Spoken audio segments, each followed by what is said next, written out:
the first time வந்து நொந்து போன இருதயம், உடைஞ்சு போன இருதயம், தன்னுடைய இருதயத்துல வயித்துல பிள்ளைய சுமந்து இப்ப இங்க இருக்கவே முடியாதுன்னு துரத்தப்பட்டு ஒரு வனாந்தரத்துல இருக்கும்போது ஃபர்ஸ்ட் டைம் அந்த வார்த்தையை யாரோ ஒருத்தர் என்ன கூப்பிடுறாங்களே, அந்த இடத்துல யாருமே கூப்பிட முடியாது.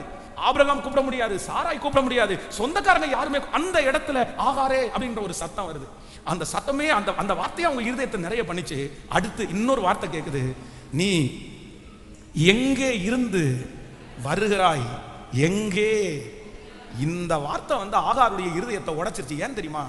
இதுவரையிலையும் எத்தனையோ இடத்துக்கு போனாலும் இந்த ஆகார வந்து ஏன் வந்த, எங்கிருந்து வந்த, எங்க போற, என்ன செய்யற அப்படின்னு கேட்கறதற்கு யாருமே இல்லை, யாருமே கேட்டதில்லை.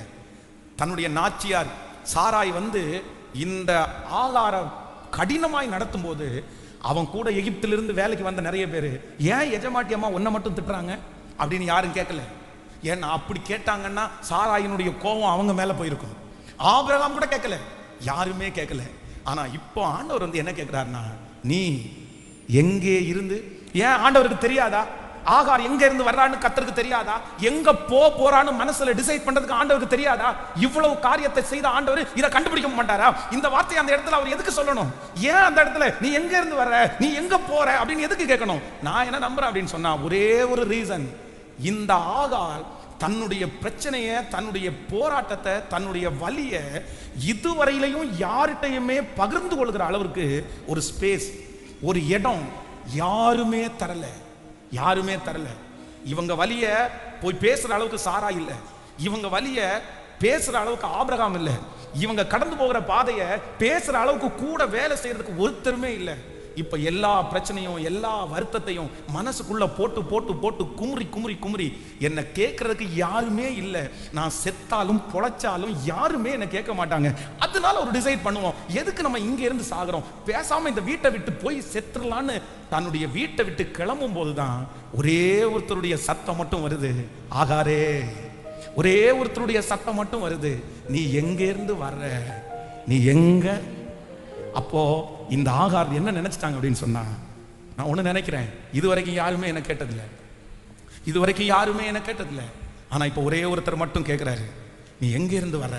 உடனே தன்னுடைய இருதயத்தை திறந்து, ஆண்டவரே, என்னுடைய நாச்சியாராக்கிய அந்த சாராளை விட்டு தன்னுடைய இருதயத்துல இருக்கிற வருத்தத்தை அப்படியே அவரிடத்துல சொல்லுகிறார். நான் நம்புறேன், நம்பர் 1, இந்த சத்தத்தை கேட்கிற அநேகம் பேரிடத்துல ஆண்டவர் சொல்கிறார், உங்க மேல யார் கரிசனையா இருக்கிறார்களோ இல்லையோ, யார் உங்களை விரும்புகிறார்களோ விரும்பலையோ, ஒருவேளை நீங்க இந்த சத்தத்தை கேட்கிற யாராவது ஒருத்தர் ஆகாரை போல நீங்க ஒரு அனாதைய போல இருக்கலாம். எல்லாரும் இருந்தும் நீங்கள் அனாதைய போல இருக்கலாம், எல்லாம் இருந்தும் நீங்கள் அனாதைய போல இருக்கலாம். உங்களுடைய வாழ்க்கையில நீங்க மிஸ் ஆகிறது, உங்களுடைய வாழ்க்கையில உங்களுக்கு கிடைக்காத ஒண்ணு என்னன்னா, யாராவது ஒருத்தர் ஏதாவது ஒண்ணு கேட்டா நல்லா இருக்குமே.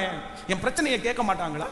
என் போராட்டத்தை யாராவது ஒருத்தர் கேட்க மாட்டாங்களா? நான் யார்கிட்ட சொல்ல எனக்கு தெரியல. சொல்றவங்க எல்லாம் பாவிகளா இருக்காங்க, சொல்றவங்க எல்லாம் மோசமானவங்களா இருக்காங்க. எங்கிட்ட கேட்டுட்டு போய் அடுத்து வித்தியாசமா பேசுறவங்க இருக்காங்க. என்னுடைய பிரச்சனையை எங்கேயுமே கொட்ட முடியாது, என்னுடைய ப்ராப்ளத்தை யார்கிட்டயுமே சொல்ல முடியாது. அப்படிப்பட்ட ஒரு சூழ்நிலையிலே யாரோ ஒருவர் இந்த சத்தத்தை கேட்டுக்கொண்டிருக்கலாம், எனக்கு கொட்டுறதுக்கு இடம் இல்லை பாஸ்டர், எனக்கு பேசுறதுக்கு யாருமே இல்லை பாஸ்டர். அப்படி யாரிடத்திலேயாவது போய் கொட்டுனேன்னா அவங்க எனக்கு நேராய் திருப்பி, நீ உண்டாக்கினது தானே, உன்னால வந்தது தானே, அப்படியே திசை திருப்பிடுவாங்க. என் கணவன் இடத்துல சொல்ல முடியல, அந்த உடனே அவர் தூங்கிடுறாரு. என் மனைவி இடத்துல சொல்ல முடியல, அவன் நிறைய பிரச்சனைன்றாங்க. என்னுடைய உள்ளத்துக்குள்ளேயே வச்சு நான் குமுறிட்டே இருக்கிறேன். ஆனா ஆகார், நீர் என்னை காண்கிற தேவன் என்கிற பெயரை வைக்கிறதற்கு ஃபர்ஸ்ட் ரீசன் என்ன அப்படின்னு சொன்னா, என் வாழ்க்கையில ஒரே ஒருத்தர் மட்டும், என் வாழ்க்கையில ஒரே ஒருத்தர் மட்டும் ஆகாரேன்னு கூப்பிட்டு, நீ எங்க இருந்து வர்ற, நீ எங்க போற, உனக்கு என்னமா பிரச்சனை, உனக்கு என்னமா பிரச்சனை, நீ எங்க இருந்துமா வர, அங்க என்ன நடந்துச்சு, என்ன ப்ராப்ளம், நீ இப்ப எங்க போறதுக்கு டிசைட் பண்ற.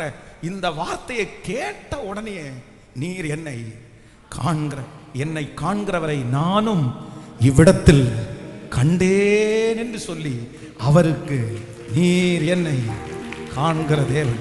இந்த 100 நாட்கள் ஜெபத்தை கர்த்தர் ஆயத்தம் பண்ணினதற்கு ஒரு நோக்கம் உண்டு, ஒரு நோக்கம் உண்டு. உங்க அங்கலாய்ப்பை கேட்கறதற்கு, உங்க வருத்தத்தை கேட்கறதற்கு, உங்க வேதனையை கேட்கறதுக்காகத்தான் கர்த்தர் இந்த ஜெபத்தை கர்த்தர் வச்சிருக்கிறாரு. கர்த்தர் வாக்கு கொடுக்கிறாரு. யாருமே கேட்கலன்னாலும், யாருமே கேட்கலன்னாலும் உன் வருத்தத்தை கேட்கறதுக்கு ஒருத்தர் இருக்கிறார். உன் அங்கலாய்ப்பை கேட்கறதுக்கு ஒருத்தர் இருக்கிறார். அவர் பக்கத்துல வந்து தட்டி கொடுத்து, ஓஹோ ரத்தன மேரலா, முதுக தட்டி கொடுத்து, ஏப்பா ஏமா ஏப்பா உங்க பேரை சொல்லி, உங்க பேரை சொல்லி, இதுவரைக்கும் யாருமே உச்சரிக்காத உங்களுடைய உண்மையான பேரை சொல்லி தட்டி கொடுத்து, நீ எங்க போற, உனக்கு என்ன பிரச்சனை, உனக்கு என்ன சூழ்நிலை, இப்ப நிறைய பேரை ஆறுதல் படுத்துறத நான் பார்க்கிறேன். கர்த்தர் நிறைய பேருடைய இருதயத்தை ஆறுதல் படுத்துகிறார். உனக்கு ஒருவர் உண்டு சிஸ்டர், உங்களுக்கு ஒருவர் உண்டு பிரதர், உங்களுக்கு ஒருவர் உண்டு மகனே, உனக்கு ஒருவர் உண்டு மகளே, உனக்கு ஒருவர் உண்டு. அவர் வேற யாரும் இல்ல, உன்னுடைய குமுறல்களை கேட்கிறவர், உன் கண்ணீரை கணக்கிலே வைக்கிறவர், உன்னுடைய வார்த்தைகளை கேட்கிறவர், உன் பிரச்சனையை சொல்லுவதற்கு எதிர்பார்த்திருக்கிற கர்த்தர். அவர் வாக்கு கொடுக்கிறார், என்னை நோக்கி நீ கூப்பிடு, நீ எங்கிட்ட வா, நீ என்னிடத்துல ஷேர் பண்ணு. அவர் உங்களை விசாரிக்கிறவர் ஆனபடினால் உங்கள் கவலைகளை எல்லாம் அவர் மேல் கரங்களை தட்டி அந்த மகா பெரிய தேவனாகிய கர்த்தர். Thank you Jesus, thank you Jesus. என் பிள்ளையை குறித்து நான் எப்படி ஷேர் பண்றது, என் மகளை குறித்து நான் யார்கிட்ட பாஸ்டர் ஷேர் பண்ண முடியும்? நான் யார்கிட்டயுமே சொல்ல முடியாது, அது தப்பா போயிருமே. என் மகனை குறித்து நான் யார்கிட்ட ஷேர் பண்ணுவேன்? என் குடும்பத்தில் நடக்கிறத குறித்து யார்கிட்ட ஷேர் பண்ணுவேன்? எனக்கு யார்கிட்டயுமே சொல்லவே முடியாத மாதிரி ஒரு பிரச்சனை, யார்கிட்டயுமே சொல்ல முடியாத மாதிரி பிரச்சனை, டாக்டர் இடத்துல கூட சொல்ல முடியாது. நான் சொன்ன அவ்வளவு நேரம் உட்கார்ந்து கேட்கறதுக்கு யாரும் இல்லை, யாருமே இல்லை. என்ன வித்தியாசமா தான் பாக்குறாங்க, என்ன பாவியா தான் பாக்குறாங்க, என்ன மோசமானவளா தான் பாக்குறாங்க. ஆனா என் இருதயத்துக்குள்ளேயும் ஒரு சோகம் இருக்கு, என் இருதயத்துக்குள்ளேயும் ஒரு வருத்தம் இருக்குது, என் இருதயத்துக்குள்ளேயும் ஒரு எதிர்பார்ப்பு இருக்குன்னு யார்கிட்டயுமே சொல்லவே முடியாம நான் தவிக்கிறேன்ற ஒவ்வொரு ஆகாரையும் பார்த்து கர்த்தர் கரத்தை பிடிச்சு சொல்கிறார், அவர் உங்களை விசாரிக்கிறவரானபடினால் கரங்களை தட்டி கொண்டே நன்றியப்பா, முழு பலத்தோடு நன்றி ஆண்டவரே, நன்றி ஆண்டவரே, நன்றி நன்றி நன்றி. ஓ சீர்படுத்துவார், ஸ்திரப்படுத்துவார், பலப்படுத்தி நிலை நிறுத்துவார். சீர்படுத்துவார், ஸ்திரப்படுத்துவார், பலப்படுத்தி நிலை நிறுத்துவார். உன்னை பலப்படுத்தி நிலை நிறுத்துவார், உன்னை பலப்படுத்தி நிலை நிறுத்துவார். கொஞ்ச காலம் கண்ட பாடுகள் எல்லாமே பனி போல உருகி போகும். கொஞ்ச காலம் கண்ட பாடுகள் எல்லாமே பனி போல உந்தன் முன்னே உருகி போகும். உன் கஷ்டங்கள் நஷ்டங்கள் எல்லாமே மாறும், உன் கஷ்டங்கள் எல்லாமே மாறும். உன் மேன்மை உன் கையில் சேரும், புது நன்மைகள் கைகள் மேல தட்டி சொல்லு. ஓஹோ சீர்படுத்துவார், ஸ்திரப்படுத்துவார், பலப்படுத்தி நிலை நிறுத்துவார். பாடும் ஓஹோ இயேசுவே,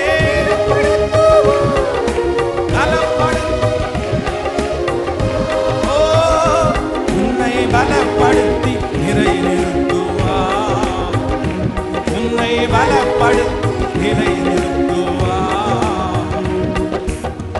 மேன்மையை தடுக்க நின்ற கூட்டங்கள் எல்லாமே தேவனும் கூட என்று வணங்கி நிற்கும்.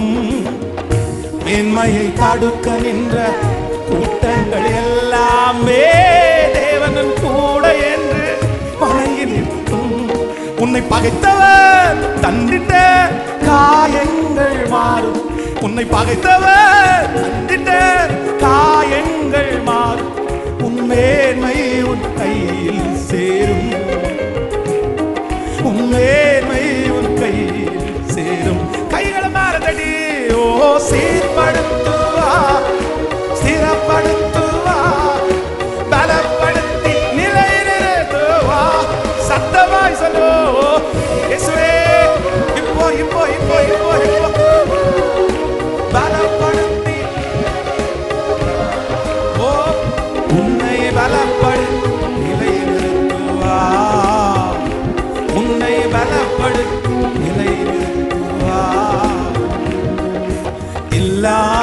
செய்வேன் சொன்னோர் முன் இடம் கொள்ளாமல் பெருக செய் தேவன் உனை இல்லாமல்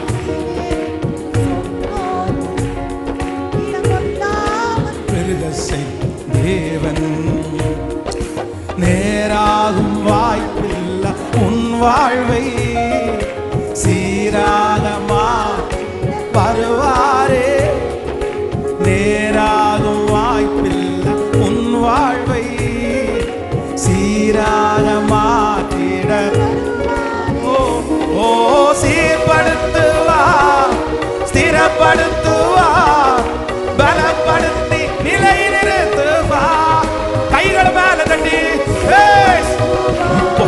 இப்போ இந்த 2வது நாளே உங்க மையம்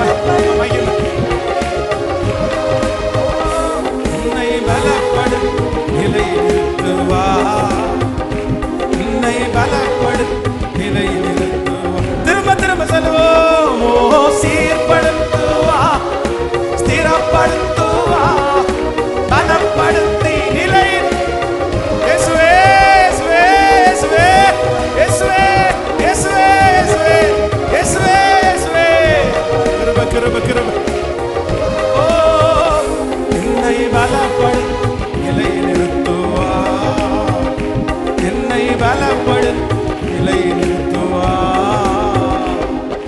ஹல்லேலூயா என்னை காண்பவரை நானும் இவ்விடத்தில் கண்டேன் என்று சொல்லி நீர் என்னை காண்கிற தேவன் என்று அந்த ஆகார் பேர் வைக்கிறதுக்கு ஒரு காரணம் இருக்குது இதுவரைக்கும் அவங்க வாழ்க்கையில யாருமே தன்னுடைய இருதயத்தினுடைய வலியை பகிர்ந்து கொள்றதுக்கு ஒரு ஸ்பேஸ ஒரு இடத்தை கொடுக்கவே இல்லை. ஏன்னே கேட்கல, யாருன்னே கேட்கல. நம்ம எப்பவுமே யாராவது ஒருத்தடத்துல ஏதாவது ஒரு பிரச்சனையை ஷேர் பண்ணணும்னா அவங்க ஏதாவது நம்ம கேட்டாதானே சொல்ல முடியும். நீ நல்லா இருக்கியான்னு கேட்டாதானே நல்லா இருக்கோமா இல்லையா அப்படின்னு நம்ம சொல்ல முடியும். பசிக்குதான்னு கேட்டாதானே நமக்கு பசிக்குதோ இல்லையான்னு சொல்ல முடியும். அந்த ஸ்பேஸே தரலன்னா இந்த உலகத்துல இருக்கிற நிறைய பேர் அப்படிதான். நம்ம எதுக்கு கேட்பானே, நமக்கு எதுக்கு பிரச்சனை, உனக்கு வலிக்குதுன்னு ஏன் கேட்பானே, வலிக்குதுன்னு கேட்டா அவ 1008 வலியை சொல்லுவா, வலிக்குதுன்னு கேட்டா அவன் 1008 வலியை சொல்லுவான். அதுக்கு அமைதியா போயிடலாம். இந்த மாதிரி தான் இந்த உலகம். இன்னைக்கு இந்த சத்தத்தை கேட்கிற யாராவது ஒருத்தர் அதே ஒரு சிச்சுவேஷனுக்குள்ள நீங்க கடந்து போகலாம். என் பிள்ளையை குறித்து எல்லாருமே பேசுறாங்க பாஸ்டர், கேட்கறாங்க. ஆனா எனக்கு அந்த இடத்துல அவங்க முன்னாடி மனசு திறந்து என்னால எதுவுமே சொல்ல முடியல. எனக்கு எங்க கொட்டுறதுன்னு தெரியல, யார்கிட்ட எனக்கு கொட்டுறதுன்னு தெரியல. எனக்கு கொட்டுறதுக்கு எந்த இடமுமே இல்லை. அதனாலேயே உள்ள வச்சு நான் ரொம்ப ஸ்ட்ரெஸ் ஆகுறேன், உள்ள வச்சு ரொம்ப கஷ்டப்படுறேன். எனக்கு வெளியில எல்லாரும் நீங்க பார்க்கும்போது சிரிக்கிறேன், வெளியில எல்லாரும் பார்க்கும்போது நல்லா இருக்கிறேன். ஆனா உள்ளுக்குள்ள அப்படியே அடங்கி கிடக்குது பாஸ்டர், எனக்கு என்ன சொல்றதுன்னு தெரியல. ஆனா ஆண்டவர் மட்டும் ஒண்ணு சொல்றாரு. அந்த தூதன் நம்மை வழியிலே சந்தித்து ஆகாரேன்னு கூப்பிட்டு, நீ எங்க இருந்து வர, அவருக்கு எல்லாம் தெரியும், அவருக்கு எல்லாம் தெரிஞ்சும் ஆகாரை பார்த்து என்ன கேட்கிறாரு அப்படின்னு சொன்னா, நீ எங்க இருந்து போற, நீ எங்க போற, என் போற வழியும் அவருக்கு தெரியும், நான் தொடங்கின இடமும் அவருக்கு தெரிஞ்சும் அவர் கேட்கறதுக்கு ஒரு காரணம். நீ பேசு, நீ சொல்லு. இந்த ஜெபத்தில் இருக்கிற யாரையோ ஒருத்தர் பார்த்து ஆண்டவர் சொல்றாரு, நீ சொல்லு மகளே, நீ சொல்லு மகனே. நீ உன் இருதயத்துக்குள்ள வச்சிருக்காத, நீ உன் இருதயத்துக்குள்ள வச்சு கும்முறாத, நீ உன் இருதயத்துக்குள்ள வச்சு நீ ஸ்ட்ரெஸ் ஆகாத. நீ ஒளியை ஓபன் பண்ணு, நீ கொட்டு. நீ கொட்டுறதுக்கு ஒரு இடம் உண்டு, உன்னுடைய வார்த்தையை கேட்கறதுக்கு ஒருவர் உண்டு. ஆமென். உன் அங்கலாக்கி சொல்லுகிறதுக்கு ஒருவர் உண்டு. ஹல்லேலூயா. மனுஷனிடத்துல கொட்டுறது வீணா போகும், மனுஷனிடத்துல கொட்டுறதுக்கு பதில் இல்லாம இருக்கும், மனுஷனிடத்துல கொட்டுறதுக்கு எதுவுமே கிடைக்காது. ஆனா ஆண்டவருடைய சமூகத்திலே கொட்டின அன்னாள் வெறுமையா போல நீங்க கொட்டுவீங்க. இந்த 100 நாட்களையும் கர்த்தர் அதுக்காக தான் நியமிச்சிருக்கிறாரு. உன் பிள்ளையை குறித்து நீ கொட்டுவீங்க, உன் குடும்பத்தை குறித்து நீங்க கொட்டுவீங்க, எதிர்காலத்தை குறித்து கொட்டுவீங்க. நீங்க கொட்ட நீங்க சொல்ல அத்தனையும் கேட்டு பதில் கொடுப்பார், அற்புதம் செய்வார். அதை உங்க கண்கள் காணும். கரங்களை தட்டி ஓ ஹல்லேலூயா, ஹல்லேலூயா. ஓ சீர்படுத்துவா, ஸ்திரப்படுத்துவா, பலப்படுத்தி நிலை நிறுத்துவா. சத்தமாய் சொல்லு, நன்றியப்பா.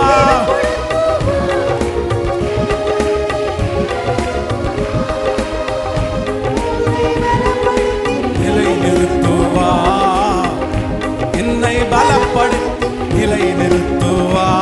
சொல்லு. கொஞ்ச காலம் கண்ட ஆடுகள் எல்லாமே நீ போல உந்தன் முன்னே பொருதி போகும். கொஞ்ச காலம் கண்ட பாடுகள் எல்லாமே பனி போல உந்தன் முன்னே உருகி போகும். உன் கஷ்டங்கள் நஷ்டங்கள் எல்லாமே மாறும். உன் கஷ்டங்கள் நஷ்டங்கள் எல்லாமே மாறும். புது நன்மைகள் உன்னை சேரும். புது நன்மைகள் உன்னை சேரும். கைகளை மேல தட்டி ஓ சீரப்படுத்துவார்.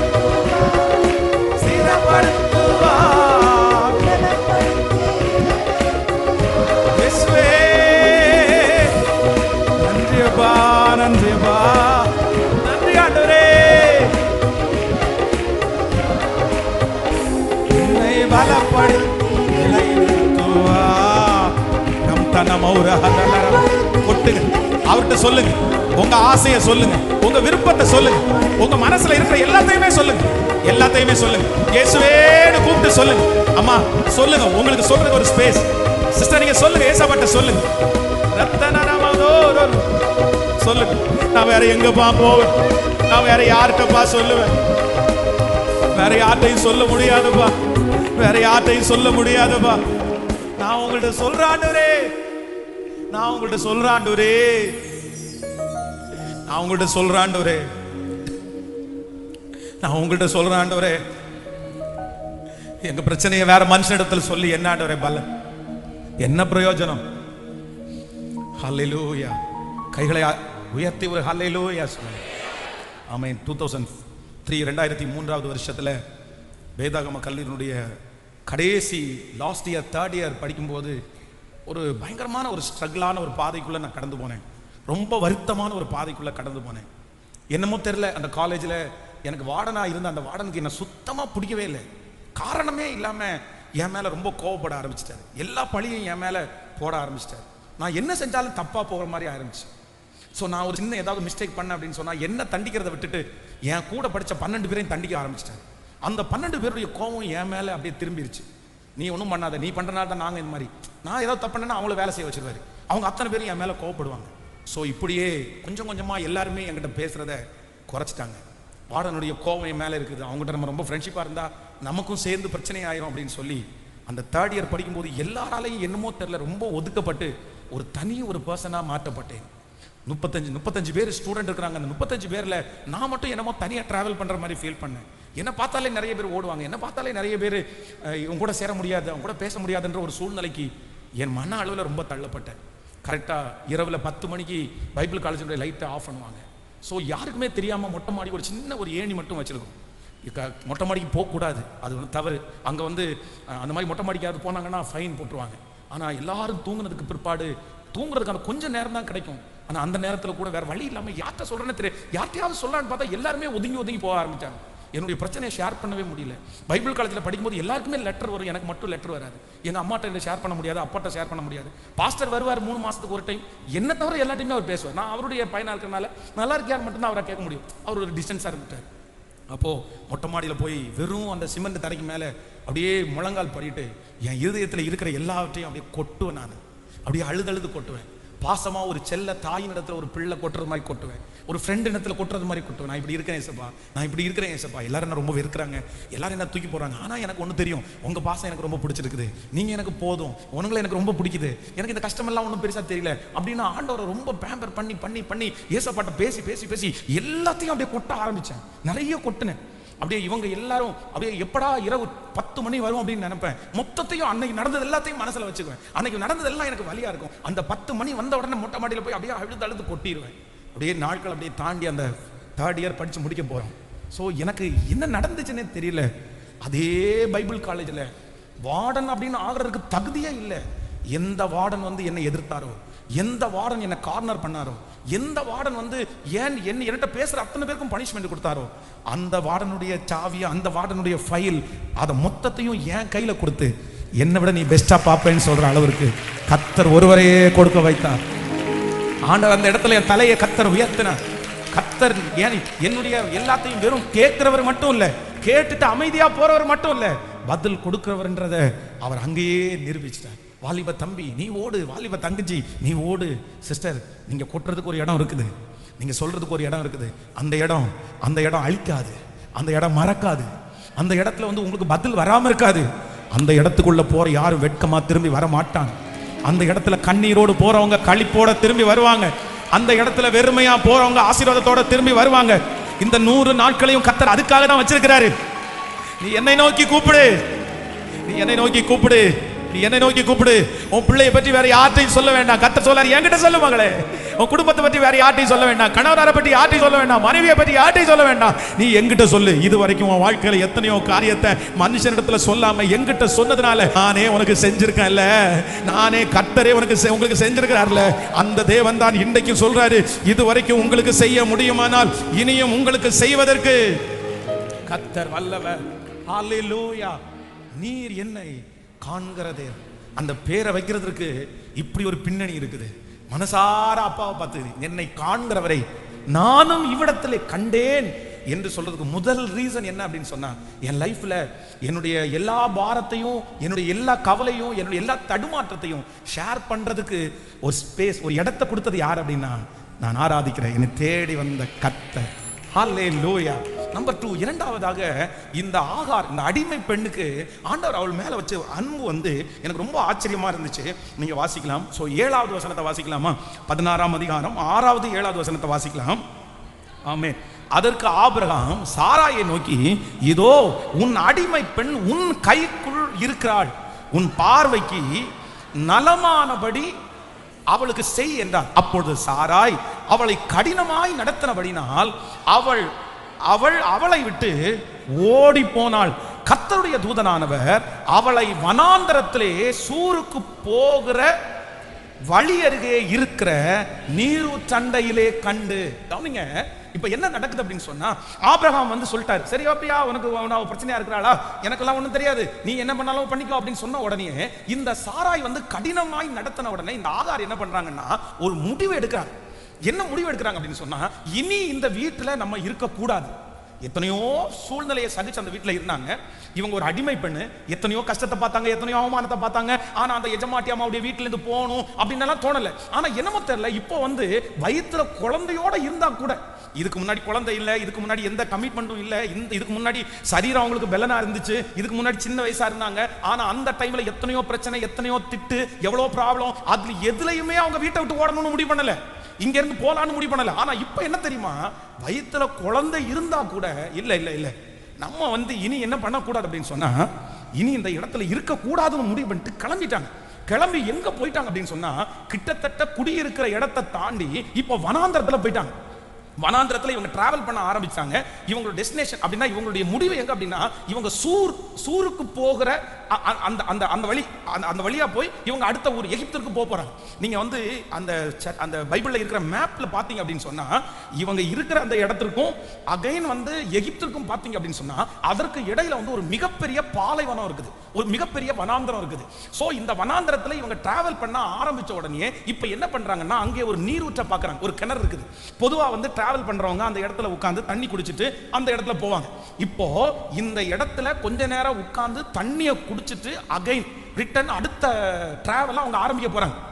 இது வந்து பொதுவா சொன்னா, இப்ப எங்க வந்துக்கிறாங்க அப்படின்னு சொன்னா, பட்டணத்தை விட்டு கொஞ்சம் தூரத்துல கொஞ்சம் அவுட்டர்ல வந்துட்டாங்கன்னு வச்சுங்களேன். நம்ம வந்து பொதுவாக ஒரு வெளியூருக்கு போகணும் அப்படின்னு சொன்னா, நம்முடைய ஊரை விட்டு தாண்டி வெளியூருக்கு போன உடனே எங்கேயாவது ஒரு இடத்துல பெட்ரோல் அடிச்சிட்டோ, இல்லைன்னா ஏதோ டீ குடிச்சிட்டோ, இல்லைன்னா கொஞ்ச நேரம் உட்காந்துட்டோ அடுத்த டிராவல் ஆரம்பிக்கிற மாதிரி இவங்க இந்த இடத்துல வந்துட்டு இனி எங்க போறாங்கன்னா, அடுத்து ஒரு மிகப்பெரிய வனாந்தரத்துக்குள்ள போறாங்க. இந்த வனாந்தரம், இந்த பாலைவனம் அப்படின்னு நினைக்கிறது, நீங்க நினைக்கிறது மாதிரி சாதாரணமா அதுல டிராவல் பண்ணிட முடியாது. இந்த பாலைவனத்துல வந்து முதல்ல வந்து நம்ம வந்து வெயில் அடிக்கிற நேரத்துல இந்த பாலைவனத்துல காலை வைக்க முடியாது, அது கந்தகமா இருக்கும். கீழே அப்படியே நம்ம ரோட்ல செருப்பு இல்லாம நடந்தா எவ்வளவு வந்து வெயில்ல நமக்கு வேகுமோ, அதை விட அதிகமா இந்த பாலைவனத்துல வந்து நம்முடைய கால் வைக்கும் போது அவ்வளவு சூடாகும். கீழே சூடு, மேல சூடு. இன்னும் இந்த பாலைவனத்துல எங்கேயுமே தண்ணி இருக்காது, எங்க போனாலும் தண்ணி இருக்காது. அதே போல நீங்க நிறைய பிக்சர்ல கூட பார்த்துப்பீங்க, இந்த பாலைவனங்களில் பொதுவாக வந்து இந்த ஸ்கார்பியன், தேள் நிறைய இருக்கும், பாம்பு, நிறைய பாம்பு இருக்கும். இந்த மாதிரி ஒரு ஆபத்தான டிராவலை பண்றதற்கு இந்த சாரா என்ன பண்ணிட்டாங்கன்னா, டிசைட் பண்ணிட்டாங்க, முடிவு பண்ணிட்டாங்க. இந்த பிரச்சனை இவ்வளவு ஸ்ட்ரெஸ் வந்து அவங்கள ஒரு முடிவு பண்ணிருச்சு, வேண்டாயா இனி இந்த வாழ்க்கை வேணாம், செத்தா செத்துடலாம், பொழைச்சா பொழைக்கலாம், நம்மளதான் கேட்கறதுக்கு யாரும் இல்லை தானே, நம்ம தானே அனாதை தானே, நம்ம செத்து போனா தூக்கி அவ்வளவுதான், பாலைவனத்துல செத்து போனா அதோட சேர்ந்து எலும்பு கூட மாறிட போறோம், நமக்கு என்ன அட்ரஸ் இருக்குது, நமக்கு எதுவுமே இல்ல அப்படின்னு தன்னுடைய சூழ்நிலையின் நிமித்தமா தன்னுடைய மனசை கல்லாக்கிட்டு, தன்னுடைய இருதயத்தை கல்லாக்கிட்டு, இனி வாழ்ந்தா என்ன செத்தா என்ன, இனி வயித்துல இருக்கிற குழந்தை உயிரோட வந்தா என்ன செத்தா என்ன அப்படின்னு ஒரு டிசைட் பண்ணிட்டு வாழ்க்கை வெறுத்துட்டாங்க. வாழ்க்கை வெறுத்து போய் ஒரு முடிவு எடுக்கிறாங்க. நான் என்ன பண்ண போறேன் அப்படின்னு சொன்னா, எனக்கு முன்பாக இருக்கிற இவ்வளவு பெரிய சவாலான இந்த பாலைவனத்தை நான் தாண்ட போறேன்னு முடிவு எடுக்கும் போது அவளை தடுக்கிறதுக்கு அங்க யாருமே இல்லை, யாருமே இல்லை.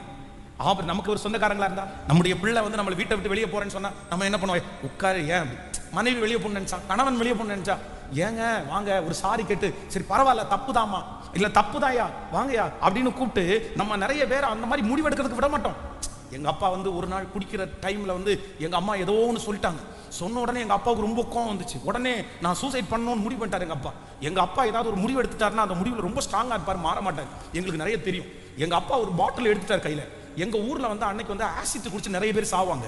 சூசைட் பண்றவங்க நிறைய பேர் ஆசிட்டை ராவா வாங்கி குடிச்சு அப்படியே செத்துவாங்க. நான் கண் கூட பாத்துக்கிறேன் அந்த மாதிரி தற்கொலை பண்ணவங்கள. அப்ப இந்த ஆசிட் என்ன பண்ணுவோம்னா, குடிச்ச உடனே இங்கேருந்து ஒவ்வொரு பார்ட்டையா அழிச்சிட்டு செத்துருவாங்க. ஒரு 15 நிமிஷத்துக்குள்ள இறந்துருவாங்க.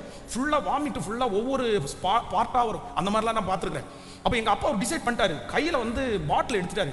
இல்ல நான் இன்னைக்கு செத்துருவேன் அப்படின்னு சொல்லி எங்க அப்பா கிளம்பிட்டாரு. கிளம்பின உடனே நாங்க எத்தனையோ பேர் பிடிச்சிட்டோம், நிக்கவே இல்லை எங்க அப்பா.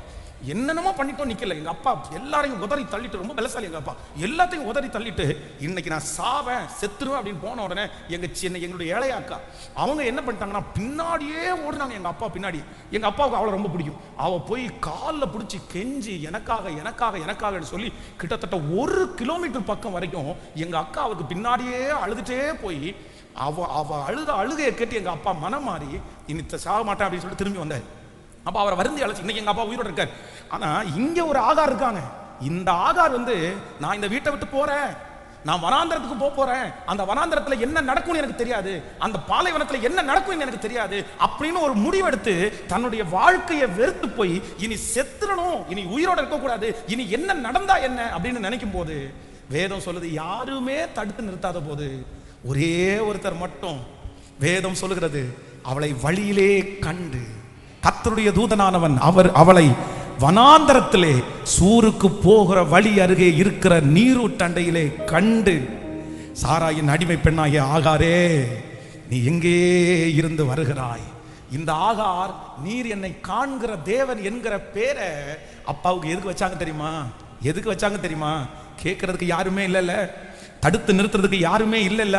தன்னுடைய மனசு கல்லாயிருச்சுல, தான் சாகணும்னு நினைச்சு இனி வாழவே வேண்டாம், இனி உழைக்கவே வேண்டாம், இனி இந்த குடும்பத்துக்கு எதுவுமே பண்ணக்கூடாது, இனி யாருக்குமே எதுவுமே பண்ணக்கூடாது, நம்ம அப்படியே இருந்து இந்த உலகத்தை விட்டு போயிடணும்னு சொல்லி ஒரு தவறான முடிவு எடுக்கும் போது, எத்தனை டைம் நான் அப்படி தவறான முடிவு எடுத்தாலும் என் மேல பாசம் வச்சிருக்கிற ஒரே ஒருத்தர் மட்டும் என் பக்கத்துல வந்து, இல்ல இல்ல உன் மேல நான் ஒரு பெரிய தரிசனம் வச்சிருக்கிறேன், உன் மேல ஒரு பெரிய லட்சியத்தை வச்சிருக்கிறேன், உன் வயிற்றுல ஒரு குழந்தை வளருது, அது ஒரு பெரிய பிள்ளையா மாற போகுது, எல்லாருடைய கையும் அதுக்கு விரோதமா இருக்கும், அதனுடைய கை எல்லாருக்கும் விரோதமா இருக்கும், அது ஒரு மிகப்பெரிய சந்ததியா மாறும்னு சொல்லி தன்னுடைய வாழ்க்கையிலே மரணத்திற்கு ஒப்பு கொடுத்த விரக்தியான, இனி எதுவுமே பண்ண வேண்டாம், இவன் இந்த மனுஷன் இப்படி பேசிட்டானே, இந்த சத்தத்தை கேட்கிற யாரோ ஒருத்தர் அப்படி வந்திருக்கலாம்.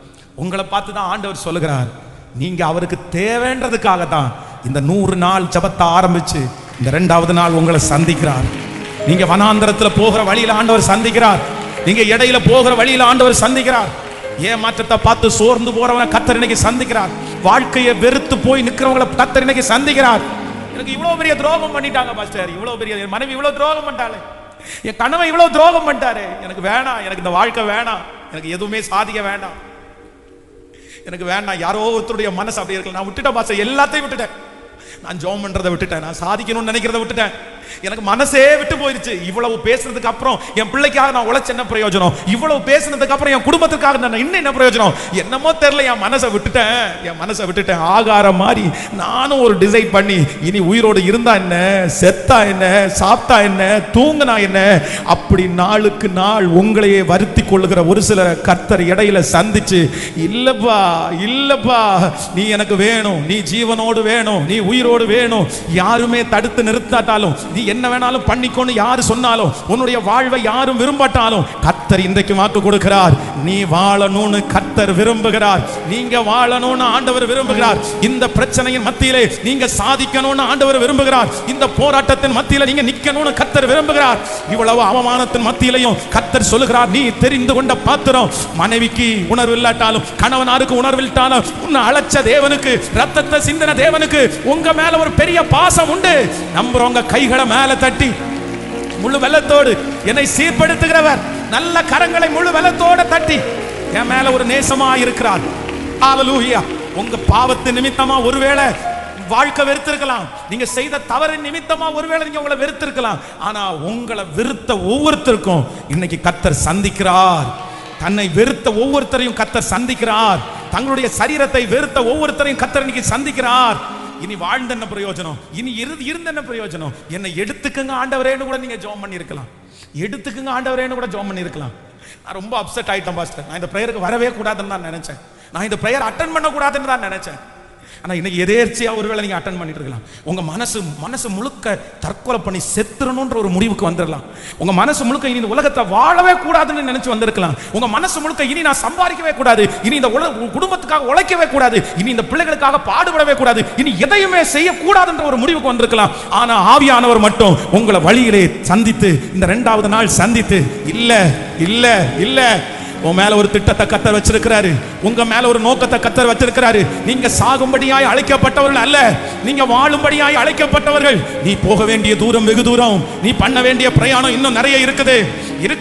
கர்த்தர் உங்களை கொண்டு பலத்த ஜாதிகளை கர்த்தர் அசைக்க போகிறார். இந்த சோதனையை பார்த்து பின் மாறாத, இந்த பிரச்சனையை பார்த்து பின் தங்காத. கர்த்தர் சொல்லுகிறார், பராக்கிரமசாலியாய், பயங்கரமான பராக்கிரமசாலியாய் நான் உன்னோடு கூட இருக்கிறேன். கரங்களை மேல தட்டி ஹல்லேலூயா. நன்றி ஆண்டவரே, நன்றி. ஓஹோ, சீர்படுத்துவா, சிறப்படுத்துவா, பலப்படுத்தி,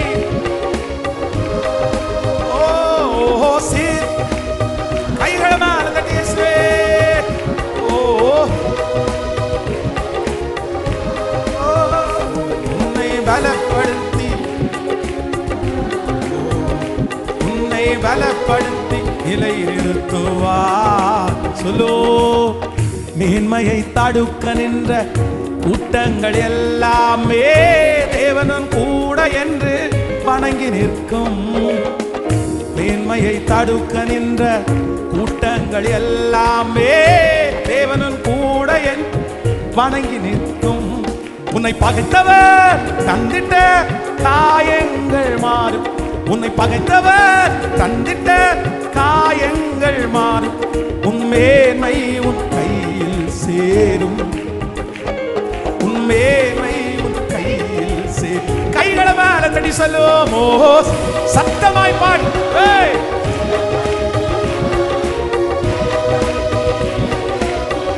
எல்லாரும் ஜபத்தோட பாடும். இயேசுவே இயேசுவே.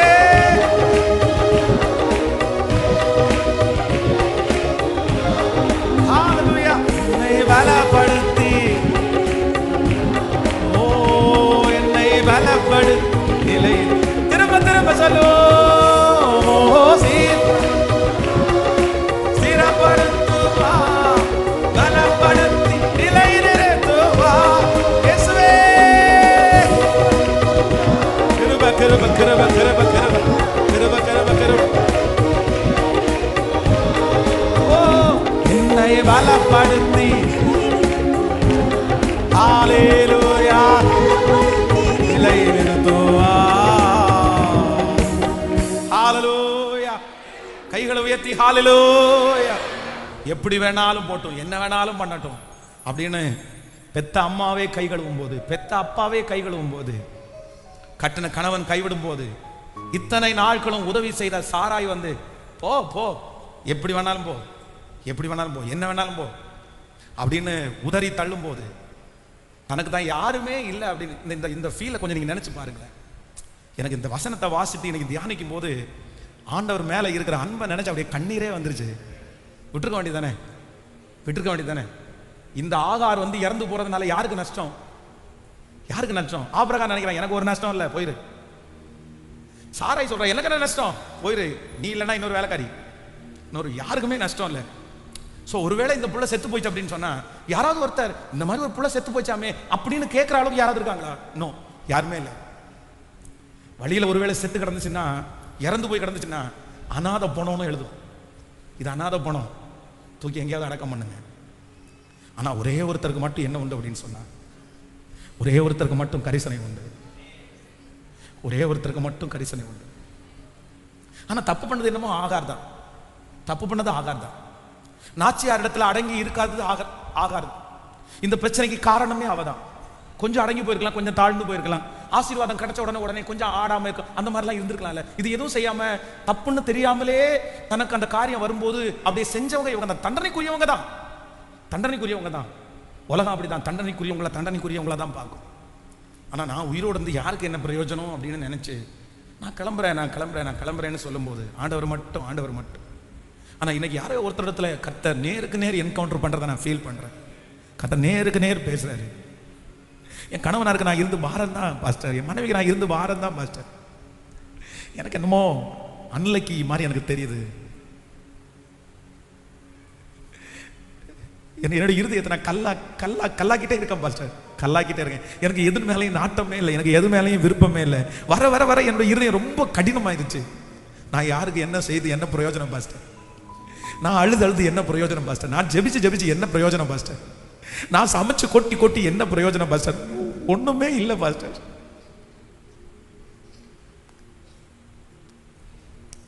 என் மனைவி என்ன ரொம்ப கஷ்டப்படுத்திட்டாங்க. என் மனைவி நான் செத்தா போதும்னு நினைக்கிறேன். என் கணவனார் என்ன செத்தா போதும்னு நினைக்கிறாரு. என் பிள்ளைகளுக்கு நான் செத்தா கூட கேட்க மாட்டாங்க பாஸ்டர். ஆனா ஆண்டவர் மட்டும் தடுத்து நிறுத்தி, இல்ல இல்ல இல்ல இல்ல, உன் மேல நான் ஒரு பெரிய திட்டத்தை நான் வச்சிருக்கிறேன், உன் மேல ஒரு பெரிய நோக்கத்தை நான் வச்சிருக்கிறேன். நீ சோர்ந்து போகாத, நீ மனம் தளராத, நீ உன்னுடைய ஓட்டத்தை நிறுத்தாத, நீ உன் ஜெபத்தை நிறுத்த வேண்டாம், உன்னுடைய பிரயாசத்தை நீ நிறுத்த வேண்டாம், உன் வேலையை நீ நிறுத்த வேண்டாம். நிறைய பேருடைய அவருடைய அன்பு அப்படியே அணைக்கிறத நான் பார்க்கிறேன். இந்த சத்தத்தை கேட்டுக்கொண்டிருக்கும் போது அந்த ஆகார கம்ஃபர்ட் பண்ண அந்த வார்த்தை, ஆகார அப்படியே தடுத்து நிறுத்தின அந்த வார்த்தை நிறைய பேரை மரணத்திலிருந்து திரும்பி வெளியே எடுக்கிறத நான் உணர்றேன். கட்டுகளிலிருந்து வெளியே எடுக்கிறத உணர்றேன். அநேக நாட்களாக இருக்கிற அந்த வருத்தத்திலிருந்து வெளியே கொண்டு வரதை நான் உணர்றேன். கர்த்தர் இன்னொரு வாழ்க்கை இருக்குன்னு கர்த்தர் சொல்லிட்டே இருக்கிறாரு. உன்னுடைய கடினமான அந்த இருதயத்தை கர்த்தர் மறுபடியும் திருப்புறதை நான் உணர்றேன். கடினமான அந்த இருதயத்தை கர்த்தர் கரைக்கிறத நான் உணர்றேன். இல்ல உனக்கு ஒரு மகனே, வாலிப தம்பி, தங்கச்சி, இல்ல நீ போக வேண்டிய தூரம் வெகு தூரம் தான். இல்ல கர்த்தர் மேல பெரிய திட்டத்தை வச்சிருக்கிறது உண்மைதான். சோர்ந்து போகாத, சோர்ந்து போக வேண்டாம். ஹல்லேலூயா, ஆமென். என்னை காண்பவரை நானும் இவ்விடத்தில் கண்டேன் அல்லவா என்று சொல்லி அவருக்கு நீர் என்னை காண்கிறதே. நம்பர் 1, ஃபர்ஸ்ட், முதலாவதாக இந்த அனாதை பெண் மேல் ஆண்டவர் வைத்த ஃபர்ஸ்ட் லவ், முதல் அன்பு என்ன? அவங்க தன்னுடைய ஆதங்கத்தை, தன்னுடைய வலிகளை எல்லாம் கொட்டுறதுக்கு ஆண்டவர் என்ன கொடுத்தாரு? என்ன? இதுவரைக்கும் தன்னுடைய வாழ்க்கையில் ஒரு ஸ்பேஸும் இல்லாத இடத்துல சொல்லுமான்னு கத்தரை கொடுத்தாரு. நம்பர் 2, இரண்டாவதாக ஆண்டவர் இந்த ஆகாருக்கு செய்த காராட்டின அன்பு என்ன அப்படின்னு சொன்னா, எல்லாருமே செத்தா பரவாயில்ல, போனா போட்டோம் அப்படின்னு சொல்லி விடும்போது அவர் மட்டும் அவங்களை கரிசனை உண்டு. இல்லை நீ நல்லா இருக்கிறத நான் விரும்புறேன்னு சொல்லி வந்தார். நம்பர் 3, மூன்றாவதாக நீங்க வேதத்தில் வாசிக்கும்போது சொல்லி 11வது வசனத்தில் வாசிக்கும் போது 11வது வசனம், பின்னும் கர்த்தருடைய தூதனானவர் அவளை நோக்கி, நீ கர்ப்பவதியாயிருக்கிறாய், ஒரு குமாரனை பெறுவாய், கர்த்தர் உன் அங்கலாய்ப்பை கேட்டபடியினால் அவனுக்கு இஸ்மவேல் என்று. ஹல்லேலூயா, ஹல்லேலூயா. நம்பர் 3, மூன்றாவதாக கர்த்தர் இந்த அனாதைக்கு ஆண்டவர் காண்பிக்கிற மூன்றாவது பெரிய அன்பு அப்படின்னா, விஷனே இல்லை, தரிசனமே இல்லை, ஒண்ணுமே இல்லை. ஆனா ஆண்டவர் சொல்றாரு, நீ இப்ப கர்ப்பவதியா இருக்க, நீ யாரை தான் பெறுவ? அன்னைக்கெல்லாம் குமாரனை பெறுறது ஒரு பெரிய ஆசீர்வாதம். நீ ஒரு பையனை பெத்தெடுப்ப. அது என்ன அப்படின்னா, உன் அங்கலாய்ப்பை உன் கேட்டபடினால். உன் ஜெபம் வீணா போகல, உன் பிரயாசம் வீணா போகல. இஸ்மவேல் என்கிற பேரையும் அந்த குழந்தை பிறக்கிறதுக்கு முன்னாடியே அந்த குழந்தையினுடைய பேரை முதற்கொண்டு ஆண்டவர் சொல்றாரு, உன் மேல ஒரு பெரிய திட்டத்தையே நான் வச்சிருக்கிறேன், உன் மேல ஒரு பெரிய திட்டத்தையே வச்சிருக்கிறேன். அப்பதான் ஆகார் சொல்கிறார், நீர் என்னை சொல்ற, நீர் என்னை காண்பவரை நானும் இவ்விடத்தில் கண்டபடி நானும், நீர் என்னை. ஹல்லேலூயா, ஹல்லேலூயா. எளிமை நிற்கலாம் ஆண்டவருடைய சமூகத்தில். நீர் என்னை காண்கிற தேவன், நீர் என்னை காண்கிற தேவன், நீர் என்னை காண்கிற தேவன். அப்பொழுது அவள் என்னை காண்பவரை நானும் இவ்விடத்தில் கண்டேன் அல்லவா என்று சொல்லி தன்னோடு பேசின தூதருக்கு அவர் நீர் என்னை காண்கிற தேவன். சத்தமாய் 10 விசை சத்தமாய் சொல்லுவோம், நீர் என்னை காண்கிற தேவன். சொல்ல சொல்ல சொல்ல சொல்ல சொல்ல அந்த மகிமை பத்தானாரா. வாலிப தம்பி, கர்த்தர் உன்னை காண்கிறார். தங்கச்சி, ஆண்டவர் உன்னை காண்கிறார். சிஸ்டர், உங்களை கர்த்தர் பார்க்கிறார். சிஸ்டர், பிரதர், ஆண்டவர் உங்களை காண்கிறார். அதெல்லாம் அனாதைன்னு ஆண்டவர் தூக்கி போட சொல்லல. அனாதைன்றதுக்காக ஆண்டவர் விட்டுறல. கேட்கறதுக்கு யாரும் இல்லைன்றதுக்காக ஆண்டவர் அமைதியா இல்ல. அந்த ஆகாருக்காகவே கர்த்தர் இறங்கினார். ஆனால் உங்களுக்காகவும் எனக்காகவும் அவர் இறங்க மாட்டாரா? கண்டிப்பாக இறங்குவார். உங்களுக்காக கர்த்தர் இறங்குவார் முழு பலத்தோடு. ஹல்லேலூயா, சத்தமாய் ஆண்டவரே. ஓஹோ, சீர்படுத்துவா, ஸ்திரப்படுத்துவா, பலப்படுத்தி நிலைநிறு. சத்தமா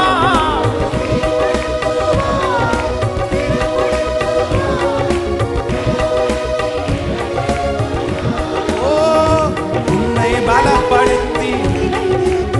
ஜெபிக்கிறவங்க ஜெபிங்க, கெஞ்சறவங்க கெஞ்சுங்க, ஏசப்பாட்ட கேட்கிறவங்க கேளுங்க. இந்த 3 காரியத்தை கர்த்தர் செய்ய போறார். கொஞ்ச காலம் கண்ட ஆடுகள் எல்லாமே பனி போல உந்தன் முன்னே உருகி போகும். கொஞ்ச காலம் கண்ட ஆடுகள் எல்லாமே பனி போல உந்தன் முன்னே உருகி போகும். உன் கஷ்டங்கள் நஷ்டங்கள் எல்லாமே மாறும். உன் கஷ்டங்கள் நஷ்டங்கள் எல்லாமே மாறும். புது நன்மைகள் உன்னை சேரும். புது நன்மைகள் உன்னை சேரும். ஓ, சீர்படுத்துவா, ஸ்திரப்படுத்துவா, பலப்படுத்தி.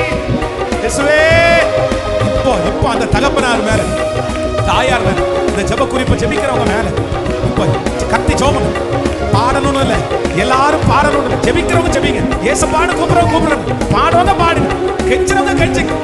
வாலிப தம்பிங்க ஸ்பெஷலா ஏசப்பாட்ட கேளு. Yes yes praise praise praise. நீ ஜெபிக்கிறவங்க ஜெபிச்சிட்டே கர்த்தருடைய பெரிய அண்ணன், கர்த்தருடைய பெரிய வல்லம். இயேசுவே இயேசுவே இயேசுவே இயேசுவே இயேசுவே இயேசுவே இயேசுவே. பின்னாடி வரைக்கும் தேவனுடைய மகிமை உங்களை தொடட்டும் தொடட்டும் தொடட்டும். ஹீலிங் வல்லமை வல்லமை வல்லமை, சுகமளிக்கிற வல்லமை, கட்டுகளை உடைக்கிற வல்லமை, ஜெப குறிப்புகளை கேட்கிற வல்லமை இப்போ ஒவ்வொருவர் மேல். அப்பா இயேசுவே, வனாந்தரத்துல சந்திச்சிரு. இப்போ என் பிள்ளைகளை சந்திக்கிறதுக்கு இறங்கி வாரும். ஜெப குறிப்புகள் கேட்கப்படட்டும். அந்த பிள்ளைகளுடைய வாழ்க்கை இப்ப சீராகட்டும். சத்தத்தை உயர்த்தி பிரதர் கூப்பிடுங்க, முழு பலத்தோட கூப்பிடுங்க. நன்றி அப்பா, நன்றி ஆண்டவரே. மேன்மையை தடுக்க நின்ற கூட்டங்கள் எல்லாமே தேவனும் கூட என்று வணங்கி நிற்கும். மேன்மையை தடுக்க நின்ற கூட்டங்கள் எல்லாமே தேவனும் கூட என்று வணங்கி நிற்கும். உன்னை பகைத்தவர் தந்திட்ட காயங்கள் மாறும். உன்னை பகைத்தவர் காயங்கள் மாறும். உன் மேன்மை உன் கையில் சேரும். உன் மேன்மை உன் கையில் சேரும். ஓ, சீர்படுத்துவா, ஸ்திரப்படுத்துவா, பலப்படுத்தே. ஓ, சீர்படுத்துவா, பலப்படுத்தி நிலைநிறுத்துவா. என்னை பலப்படுத்தி நிலைநிறுத்துவா. என்னை பலப்படுத்தி நிலைநிறுத்துவா. இயேசுவே ஸ்தோத்திரம். நீர் என்னை காண்கிற தேவன், நீர் என்னை காண்கிற தேவன்.